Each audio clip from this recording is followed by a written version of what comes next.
今回の動画では Hedigan's のチャンスについて話してます。Hi, I'm Connor, and today we're going to be talking about Hedigan's album Chance from 2024. So there is a lot happening on this album, and that's because it takes from a lot of genres, and I feel like in particular, it takes from a lot of contemporary Japanese bands. So for instance, the very first song on this album is called Chikyu, which means globe, and I find that it's very akin to a song you could probably hear from the band Kiruli. It's just that kind of like general like 2000s indie J-rock kind of vibe throughout the entire album. On top of that, there is one song on this album called Gray, and I feel like that is a lot like this other band called Suchmos, which is a band that, much to my surprise, actually has the same lead singer there as it does in Hedigan's.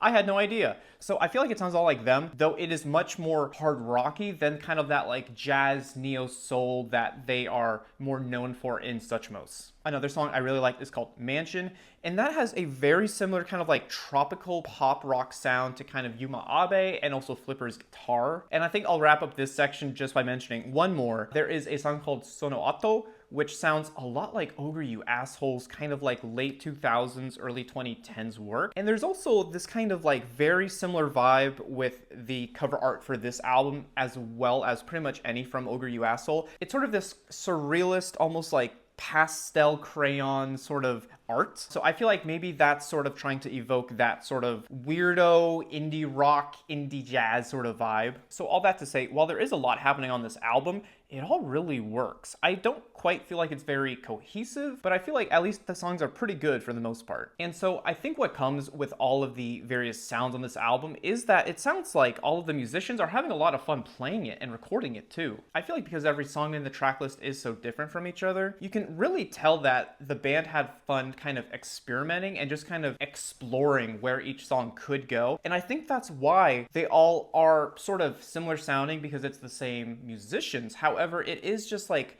some songs are rockier, some are jazzier, some are happier, some are sadder. So it's all over the place, but it all still kind of works because it seems that this is what they're trying to actively go for, is kind of just hitting every genre, because that's just their like general vibe as a band. And so with that said too, I feel like if I had to describe the band in non-Japanese band comparisons, I would probably compare them to more widely known artists such as maybe Talking Heads, maybe Elvis Costello, and also maybe Mac DeMarco. It's all that kind of like weirdo rock is what I'll call it. The official genre for this album is now weirdo rock. I actually think that fits pretty well. And because these songs are so varied and because they're so weird, it is really fun when you're listening for the very first time to kind of like guess in what direction each song will go, because like I said, some are jazzier, some are rocker, some have multiple movements in the song, some have beat switches. It's all over the place, and I think it's a real joy to explore as a listener too. So there are 10 songs on this album. I think I would say I really like a good 5 of them, but my absolute favorite is the one called Gray. I just love how energetic and bouncy it is, primarily because of the bass. That main bass melody on the hook is like so catchy and so grooving. And so I really have to hand it to the bassist too, because he shines across this entire album. I feel like you can't really have this album without him. And so as is my favorite song, I would like to share one of the verses from it. So thematically, the song is about just being very unexcited with society, specifically, not quite with life, I would say, but just all of the aspects of society, such as like money, politics, love, and just relationships in general. And because of that, the song is called Ray, because that's what it looks like to the lead singer named Yonts. So here's the first verse on the song. It is as follows. I'm tired of dark topics. I'm tired of how bored they make me feel. Their sad laughter feels cold to the touch. Our economy is bad and the streets all look gray. And I chose that one because I feel like that really represents the whole vibe of the song extremely well. But again, the song is absolutely grooving, and I feel like that kind of contrast is very intentional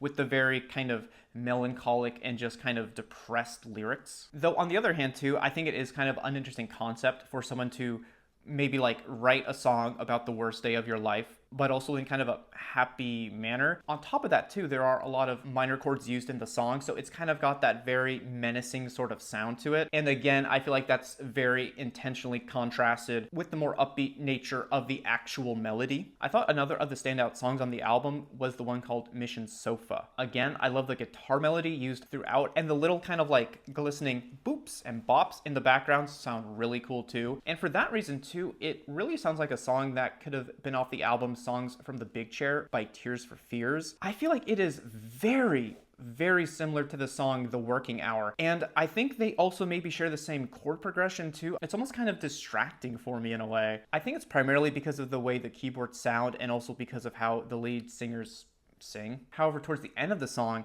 the tempo really speeds up, and then it becomes much more like a prominently Thundercat inspired sort of song, because again, the bassist is going crazy here, and it sounds so cool. And with this one too, I'd like to go over a short section from one of the verses. It's 1 p.m. and that drowsiness never hits me, but I don't even have the energy to stand up straight. Yet I'm alone right now, with thoughts like this circling around me. Much of this song is about Yonce not being able to come up with a good enough reason to get off the couch and that they can't sleep. However, despite that, they can't actually relax and get to sleep because there's too much keeping them up. And presumably it's a lot of happenings in the world that are preventing them from actually relaxing and enjoying some time off. And because of that, I think he's kind of insinuating that he has nothing to really look forward to. And again, this is another example of what I feel like is the main theme of this album, which is just kind of like hopelessness and despair, but not really being able to do anything about it, so you just kind of live with it. And I feel like that's becoming a much more general sentiment lately, and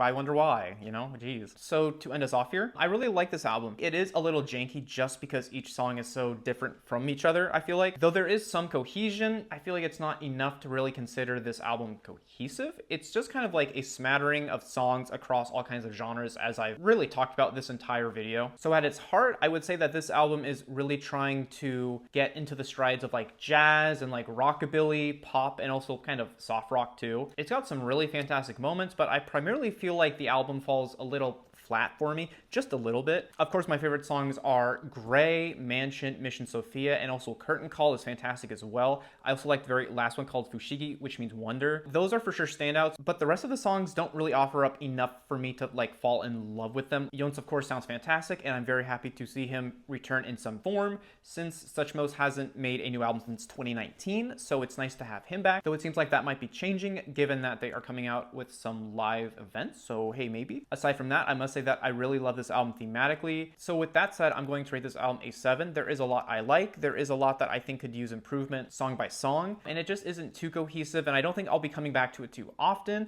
I think the mixing is fine. I will say I do really like the songwriting, but I just don't love every song.